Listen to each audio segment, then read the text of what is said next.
Latika, you were an Australian Awards Scholar studying gender in Melbourne. Do you think this impacted your work in Nepal? And if so, how did that experience influence your current gender-related work in Nepal?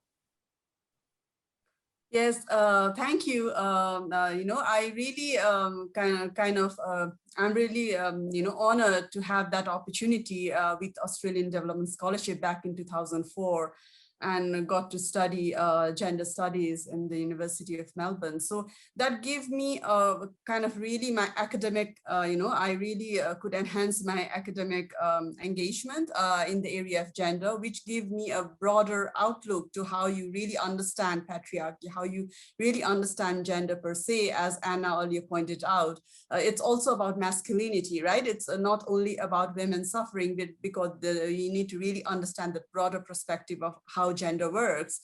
So sometimes we get really driven by our own personal life experiences when we work, but you really need to see that socio-political dynamics and power dynamics. It may not be the same women may not suffer the same consequences back in Rukum, in a very remote area, coming from a Dalit community, or a women from Brahman community in the Kathmandu Valley is quite different. So the intersectionality that brings into the gender dynamics was something that I could really, enhance my perspective on. And when I really employ that in my work, it certainly helps, because you certainly get to see all those different lenses and perspective when you really engage in the work. So I really appreciate that opportunity that I received, and the academic excellence that I gained from that actually really helped, because having that degree is also one thing that is visible to the people when they look at your work and CV, but having to contribute in the process